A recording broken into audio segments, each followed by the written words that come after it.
ଆଜ୍ଞା ପରିଚୟ ଆଜ୍ଞା। ମୁଁ ତତ୍ତ୍ୱକବି ବିଶ୍ୱନାଥ ଭିକାରୀ ଚରଣ ଜେନା। ଆଜ୍ଞା ଋଷିମନ୍ତ କହିଲେ ଏଇଟା ବହୁତ ପୁରାତନ ଜାଗା କିନ୍ତୁ ତାର ବର୍ତ୍ତମାନ ସୁଦ୍ଧା ବି ଡେଭଲପ କିଛି ହବାକୁ ନାହିଁ। ଏ ବିଷୟରେ କଣ ଆଲୋଚନା ହେଲା ଏବଂ ଠାକୁରଙ୍କ ବିଷୟରେ କଣ ଟିକେ ରଖିବେ ଆପଣ?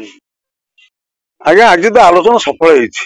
18 ଖଣ୍ଡ ଗାଁ ସମସ୍ତ ମୁରବୀ ମାନେ ଏବଂ ଆମ ସ୍ଥାନୀୟ ଯୁବକ ମାନେ ବୁଦ୍ଧିଜୀବୀ ମାନେ ଆଜି ଏକତ୍ରିତ ଯୋଉ ଭଳିଆ ନିଷ୍ପତ୍ତି ନେଇଛନ୍ତି, ପ୍ରକୃତରେ ଋଷିବନ୍ତର ଉନ୍ନତି ନିଶ୍ଚିତ ଭାବରେ ଅବଶ୍ୟମ୍ଭାବୀ ଆମେ ଅନୁଭବ କଲୁ ପ୍ରଭୁଙ୍କ କୃପା। ଋଷି ମାନଙ୍କ ଧ୍ୟାନବନ୍ତ, ତେଣୁ ତା ନାମ ଋଷିବନ୍ତ। ତେଣୁ ଋଷିବନ୍ତ ନାଁଟା ଗୋଟେ କେହି ଦେଇନି, ଯୁଗାର୍ଧୀ। ତେଣୁ ଆମର ଗୋଟେ ପ୍ରବାଦ ଅଛି, ସତ୍ୟ ଯୁଗରେ ଯେତେବେଳେ ବ୍ରହ୍ମା ଶ୍ରୀମନ୍ଦିର ପ୍ରତିଷ୍ଠା କରିବାକୁ ଗଲେ, ମହାରାଜ ଇନ୍ଦ୍ରଦମନଙ୍କ ପ୍ରତିଷ୍ଠିତ ତିଆରି ମନ୍ଦିର ପ୍ରତିଷ୍ଠା କରିବାକୁ ଗଲେ, ସେ ବ୍ରହ୍ମଗିରିର 4 ଜଣ ଋଷି ମହର୍ଷିଙ୍କୁ ନେଇଥିଲେ। ଗମ୍ଭାରୀ ଗାଦି ଗୋସାଇଁ, ଗୋରାପୁର ମୌନ ଗୋସାଇଁ, ଗୋଦାମୁଣ୍ଡୁ ସୁନ୍ଦର ଗୋସାଇଁ ଏବଂ ଚାପମାଣିକି ବେଳା ସୁନ୍ଦର କାଶୀଦରିଆ ସମେତ ଆମ 18 ଖଣ୍ଡ ଗାଁ ଋଷିବନ୍ତର କଣ୍ଡୁରୀ ଗୋସାଇଁ। ତେଣୁ କଣ୍ଡୁରୀ ଗୋସାଇଁ ଗୋଟେ ଆମର ଓଡିଆ ଅପଭ୍ରଂଶ ହେଇଯାଇଛି ଆମ ଗାଁ ଗହଳି କଥା। ପ୍ରକୃତରେ କଣ୍ଡୁ ମହର୍ଷିଙ୍କର ଆଶ୍ରମ। ପୁଣି ଏଠି ବର୍ଷା ହୁଏ, ଯେତେବେଳେ ବର୍ଷା ହୁଏନି ଆମ ଅଞ୍ଚଳବାସୀ 18 ଖଣ୍ଡ ଗାଁ ପଣା ଧରିକି ଆସି ସଂକୀର୍ତ୍ତନ କରି ଅଧିଆ ପଡନ୍ତି, ସାଙ୍ଗେ ସାଙ୍ଗେ ବର୍ଷା ହବ, ଓଦା ହେଇକି ଯିବେ। ତେଣୁ ଋଷ୍ୟ ଶୃଙ୍ଗ ଯେତେବେଳେ ଆସିଲେ ଲୋମପାଦ ରାଜ୍ୟକୁ 12 ବର୍ଷ ବର୍ଷା ହେଇନଥିଲା। ତେଣୁ ଋଷ୍ୟ ଶୃଙ୍ଗ ପାଦ ଯୋଉ ବର୍ଷା ହେଲା, ତେଣୁ ଏଠି ବର୍ଷା ହୁଏ ଅର୍ଥ ଆମେ ଋଷ୍ୟ ଶୃଙ୍ଗଙ୍କର ବନ୍ତ ବୋଲି ମଧ୍ୟ କେହି କେହି କହିଥାନ୍ତି। ତେଣୁ ସତ୍ୟ ଯୁଗର ଇଏ ବନ୍ତ, ତ୍ରେତୟା ଯୁଗର ଇଏ ବନ୍ତ, ଦ୍ୱାପର ଯୁଗରେ ରୋମସ ଋଷି ପଞ୍ଚୁ ପାଣ୍ଡବଙ୍କୁ ଧରିକି ଆସିଲା ବେଳେ ଏଇ କ୍ଷେତ୍ର ଦେଇକି ଯାଇଛନ୍ତି। ବ୍ରହ୍ମବନ ଦେଖେଇଲେ, ବ୍ରହ୍ମବନ ତ ଇଏ, ଖାଣ୍ଡବବନ ତ ଏଇ। ତେଣୁ ଲୋମସ ଋଷିଙ୍କର ପାଦ ମଧ୍ୟ ଏଠି ପଡିଛି ପଞ୍ଚ ପାଣ୍ଡବଙ୍କ ସମେତ। କଳି ଯୁଗରେ ଜଗନ୍ନାଥ ଯେତେବେଳେ କାଞ୍ଚି ଅଭିଯାନ ଗଲେ ଏଇ ବାଟ ଘୋଡା ଚଢିକି ଯାଇଛନ୍ତି। ମାଣିକପଟଣା ଅନତି ଦୂରରେ ଏଠି ଆମର ଗୋଟେ ବନ୍ତ ସଂସ୍କୃତି, ଋଷି ବନ୍ତ, ହରଚଣ୍ଡୀ ବନ୍ତ, ଭାବକୁଣ୍ଡେଶ୍ୱର ବନ୍ତ, କଳା ବନ୍ତ, ଏସବୁ ବନ୍ତ ହଉଛି ବାଲିର ପାହାଡ। ତେଣୁ ମାଟିର ପାହାଡ ଅଛି, ପଥରର ପାହାଡ ଅଛି, ଏ ବାଲିର ପାହାଡ ଏଠି ଯେ ଆମେ ଏ ପାହାଡକୁ ଯୋଉ ବନ୍ତର ଆଖ୍ୟା ଆମେ ନେଇନୁ, ସେଇ ଋଷିମୁନି ମାନେ ନେଇଛନ୍ତି। ଏବଂ ଦେଖନ୍ତୁ ବାଲିରେ କେଡେ କେଡେ ପାହାଡ। ତେଣୁ ଏ ଋଷିବନ୍ତର ମାହାତ୍ମ୍ୟ ଅପାର ମହିମା। ତେଣୁ ଯୁଗ ଯୁଗ ପାଇଁ ଇଏ କଥା ହୁଏତ ଅବଲୁପ୍ତି ରହିଥିଲା, କିନ୍ତୁ 18 ଖଣ୍ଡ ଗ୍ରାମର ମୁରବୀ ମାନେ ଆଜି ଏଠି ଉପସ୍ଥିତ ହେଇଛନ୍ତି। ମୁଁ ଧନ୍ୟବାଦ ଦେବି ସଭାପତି ଦାମୋଦର ତରୁଣ କବି ଦାମୋଦର ପରିଡ଼ା ମହୋଦୟଙ୍କୁ ଏବଂ ଜେନେରାଲ ସେକ୍ରେଟାରୀ ସାଧାରଣ ସମ୍ପାଦକ ରଞ୍ଜନ ଦଳୀ ମହୋଦୟଙ୍କୁ ଏବଂ ସର୍ବୋପରି ମନୋଜ ପଲେଇଙ୍କୁ ମୁଁ ଧନ୍ୟବାଦ ଦେବି। କାରଣ ଏଇ 3ଟା ଅଶୋକ ପରିଡ଼ାଙ୍କୁ ଧନ୍ୟବାଦ ଦେବି। ଏଇମାନେ କଣ କଲେ, ଅଧ୍ୟାପକ ତ୍ରିଲୋଚନ ଦଳୀଙ୍କୁ ଧନ୍ୟବାଦ ଦେବି। ଏମାନେ ସମସ୍ତଙ୍କୁ ଏକତ୍ରିତ କରି ଗୋଟିଏ ପିଲା ଖେଳ ଭଳିଆ ସେ ଆରମ୍ଭ କରିଥିଲେ ଭଗବାନ ଜଗନ୍ନାଥଙ୍କର ମନ୍ଦିର କରିବା ପାଇଁ। ଯେତେବେଳେ ଆମ ମାନଙ୍କୁ ଆହ୍ୱାନ କଲେ, ଭାଗବତ ସେ କଥାକୁ ମନେ ପକେଇଦେଲେ, କହିଲେ କାହା କଥା ନୁହଁ, 600 ବର୍ଷ ପୁରାଣ କେମିତି ସତ ହଉଛି ଦେଖ। କରି କରାଉ ଥାଇ ମୁହିଁ, ମୋବିନୁ ଅନ୍ୟ କେହି ନାହିଁ, ମୋହର ନୋହିଲେ କରୁଣା, ବ୍ରହ୍ମା ଶଙ୍କର ହେବେ ବଣା, ମୋହର ଯାହାକୁ ସଦୟ, ଜ୍ଞାନତା ହୃଦୟରୁ ଉଦୟ, ଯାହାର ଯେଉଁ ଭାବ ଦେଖି, ନାବ ମୁଁ ଦିଅଇ ସଳଖି, କିଏ ବା ଅଛି କେଉଁ ମତେ, ତାହା ମୁଁ ଜାଣିବି କେମତେ। ତେଣୁ ତାହା ଦେଖନ୍ତୁ 600 ବର୍ଷ ପୂର୍ବରୁ ଅତିବଡି ଜଗନ୍ନାଥ ଦାସ ଗୋସ୍ୱାମୀ ଲେଖିଥିଲେ। ଆଜି ଋଷିବନ୍ତରେ ତା ଅକ୍ଷର ଅକ୍ଷର ସତ୍ୟ ହଉଛନ୍ତି। ଜୟ ଜଗନ୍ନାଥ। ଋଷିବନ୍ତର ମନ୍ଦିର ହଉ, ଜୟ ଋଷିବନ୍ତ, ଜୟ କଣ୍ଡୁରୀ ଗୋସାଇଁ, ଜୟ ମହାଭାରତୀୟ ଭାବଧାରାର ସମସ୍ତ ଋଷି ସନ୍ଥ ମହର୍ଷି ମାନଙ୍କୁ। ଜୟ ଜଗନ୍ନାଥ, ଜୟ ଜୟ ଶ୍ରୀ ଅଲାରନାଥ। ଆଜ୍ଞା ପରିଚୟ ଆଜ୍ଞା। ମୋ ନାମ ଅମୂଲ୍ୟ କୁମାର ଜେନା, ସରପଞ୍ଚ ଚପେଣି ଗ୍ରାମ ପଞ୍ଚାୟତ। ତ ଆଜି ଯୋଉ ବର୍ତ୍ତମାନ ଋଷିବନ୍ତର ସୌନ୍ଦର୍ଯ୍ୟକରଣ ନେଇ ଏବଂ ମନ୍ଦିର ପ୍ରତିଷ୍ଠା ପାଇଁ ମିଟିଂ କରାଯାଇଥିଲା 18 ଗାଁକୁ ନେଇକି, କଣ କହିବେ ତାପରେ? ଆଜି ଆମର ଏଇ ପବିତ୍ର ଋଷିବନ୍ତ ପୀଠରେ ଆମେ ଆଜି 18 ଖଣ୍ଡି ଗ୍ରାମର ଗ୍ରାମବାସୀ ମାନେ ଉପସ୍ଥିତ ହୋଇଥିଲୁ। ଏଇ ଯୋଉ ଆମର ପବିତ୍ର ଋଷିବନ୍ତ, ଏହା ବହୁତ ପୁରାତନର ମାନେ ସବୁ ଆମର ବାପ ଅଜା ଗୋଷ୍ଠୀ ପକେଳୁ ଆମେ ଏଠି ପରମ୍ପରା ଏଠି ପାଳନ କରାଯାଉଛି ଋଷି ବାବାଙ୍କର। ଏଠୁର କିଛି ମନ୍ଦିର ନଥିବାରୁ ସେ ମନ୍ଦିର ନିର୍ମାଣ କରିବା ପାଇଁ ଆମେ 18 ଖଣ୍ଡ ଗ୍ରାମବାସୀ ଆଜି ଏକାଠି ହେଇଛୁ ଏବଂ ନିଷ୍ପତ୍ତି ନିଆ ହେଉଛି ଯେ ମନ୍ଦିର ନିର୍ମାଣ ହେବା ପାଇଁ ସମସ୍ତେ ମୁଖ୍ୟ ହସ୍ତରେ ଦାନ କରିଛନ୍ତି। ଏବଂ କୋଉ ମାସ ସେଟା ମାର୍ଗଶିର ମାସରେ ଆମର ମନ୍ଦିର ଅନୁକୂଳ ହବା ପାଇଁ ନିଷ୍ପତ୍ତି ନିଆଗଲା ସମସ୍ତଙ୍କ ଉପସ୍ଥିତିରେ। ଦୀର୍ଘ ବର୍ଷ ତଳେ ଋଷିବନ୍ତ ଆସୁଥିଲେ ଲୋକ, ଋଷିବନ୍ତରେ ଯୋଉ ବରଡା ଦିହରେ ଯୋଉଭଳି ଘର କରାଯାଇଥିଲା, ତ ଗୋଟେ ବଂଶ ଇଏ ମନ୍ଦିର ତିଆରି ପୂର୍ବରୁ ଯଦି ସେଇଭଳିଆ 2-4ଟା କୁଡିଆ କରିକି ସୌନ୍ଦର୍ଯ୍ୟକରଣ କରିବାର, ହଁ ତା ମନ୍ଦିର ତ ମାର୍ଗଶିର ମାସରେ ହବ, କିନ୍ତୁ ତା ମନ୍ଦିର ଦେଖିବାକୁ ଆସିବେ जो मंदिर जो शिलान्यास हम ता पूर्व जदि एति करांत भलो मन्द मंदिर शिलान्यास पूर्व आम समस्त मिसी एठारे लोक मान सुविधा पे घर एवं तार शौचालय विभिन्न पानी सब व्यवस्था करने निष्पत्ति करा देखो जिते आपण आज जो सप्तम शिवंतर विकास आज 18 खंड गाँव व्यक्ति आज उपस्थित अच्छा बुद्धिजीवी उपस्थित अच्छा कहीं दीर्घ वर्षर ऐतिह्य रामायण महाभारत किंवदंती रही ऋषि मैंने तपस्या करते रामचंद्र जगन्नाथ बलभद्र एक गस्त करते कहीं संस्कृति विभाग राज्य सरकार केंद्र सरकार यहाँ अनुदान कर विकास मुख्य जो निम्न मानसिकता कहा देखो यहाँ विकास हाँपाई आम समस्त 18 खंडी ग्रामवासी मैंने सरकार द्वारस्थ होते पूर्व किसी दिन पूर्व तेणु से निष्पत्ति कर सरकार जे एठी आसी प्रथम विभाग को पठे ये मंदिर निर्माण करने निष्पत्ति ने बोली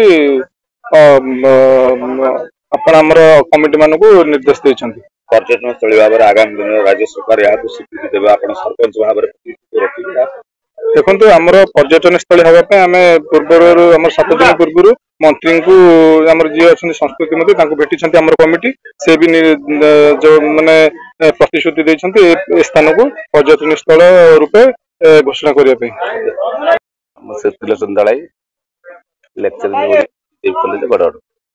आज ऋषिवंत जो अच्छी उन्नति कमिटी तरफ जो कार्यक्रम करा तो कौन निष्पत्ति निगला ऋषिवंत विषय कौन कह ऋषिवंत तो हूँ गोटे पुरातन प्रसिद्ध मंत्री तेणु अतीत जो हजि जा स्मृति को आज आज जो मीटिंग जो मुख्य एजेंडा थिला बा मुख्य प्रयास थिला आज को दीर्घ 7 थर धरी आम मीटिंग कराई 16 खंडी 18 खंडी गाँव को लेकर ये काशीदिया ठू आरंभ करी आम माटीगेरिया चापवाड़ी की बेड़ा सुंदर नियाजपुर ये अनेक पाखापाख गाँव को लेकर हासिलपुर पर्यंत समस्त मुख्य मुख्य लोक आसिक मुख्य मुख्य जे गाँव मुख्य दायित्व रही से मैंने आसते ऋषिवंत को केमी पुनर्जीवित करवा ये आज अवहेलित हो रही दीर्घ किते से भगवान आशीर्वाद आम किए आम हूँ निमित्त मात्र तेणु आगामी दिन अनेक दिन तलू ये ऋषिवंतर कथा अच्छी आप निश्चित जानते विष्णु पुराण कथा जगन्नाथ दास आमर भागवत लिखाई ऋषिवंत कथा ये पौराणिक मतवाद कथा जिते जगन्नाथ महाप्रभु जिते बेले यही जंगलवासी जिते कांची अभियान करते माणिक गौड़ी पाखे रही दही खाई से कौड़ी दवा दिला पैसा नाला तेणु कौड़ी दे पारे से मुद्रिका तेणु यही जंगल बाटे ये पीठ हूँ से पीठ जी आध्यात्मिक पीठ ये पीठर महात्म्य आज किते हजार वर्ष पूर्वे ये थिला कौन ना सबुदिन किंतु आज से भगवान करुणा आमे हूँ निमित्त मात्र ये गाँ लोक समस्ते आज ब्रह्मगिरी अंचलवासी माने समग्र ब्रह्मगिरी अंचल जिते पंचायत अच्छी समस्ते आसते एवं समस्त भितर आलोचना पर्यालोचना है विशेषकर ये 16 खंड 18 खंड गाँ अच्छी इन समस्त नेतृत्व स्थानीय लोक डकाईला एवं आलोचना पर्यालोचना है ऋषिवंतर पुनरुद्धार केमिति करा जिवो से विषय विक्षिप्त भाव आलोचना करा जायछि एवं निश्चित भाव में ऋषिवंतर कार्यक्रम अधिक जीव कहीं ना ये ऋषिवंतर सुंदर भाव में प्रसाद अच्छी ये ऋषिवंत कथा आप निश्चित जानते आपण माध्यम मीडिया माध्यम आम जनईदेक चाहे ये हूँ पीठ ये जो ऋषिवंत पीठ हूँ गोटे आध्यात्मिक पीठ ये पीठर महत्व को जदि आम देखा जमी पूज्य पूजार व्यतिक्रम भारतवर्ष यदि भारतवर्षर पृष्ठा को आम देखा सौभाग्य आसो व्यासदेव द्वितीय पर्याय आसो वाल्मीकि ऋषि कथा तृतीय पर्याय आसो शंकराचार्य कथा पूज्य पूजार व्यतिक्रम भारतवर्ष तेणु आज जो ब्रह्मगिरी ये जो ऋषिवंत जो पीठ होची ये पीठ से आध्यात्मिक पीठ भगवान द्वारा आशीर्वाद भगवान आज निश्चित भाव में ये पीठर आम निश्चित जो मैंने आज अच्छा बंधु मान समस्त सामग्रिक भाव में ये पीठरे केमिति गोटे मंदिर प्रतिष्ठा करा जीवो ये साधु संत माने एठी आसी पहुंचीबे एठी जगन्नाथ मूर्ति पूजा करा जीवो एठी सब प्रकार व्यवस्था एवं सरकार गोटे पर्यटन स्थल हिसाब से आम चिंता करूँ गोटे पर्यटन स्थल हिसाब से आम ब्रह्मगिरी अंचल में आज ऋषिपीठ बा आमर एठी करा जीवो एति कही मु मोर वक्तव्य सार जय जगन्नाथ, जय ऋषिवंत। धन्यवाद।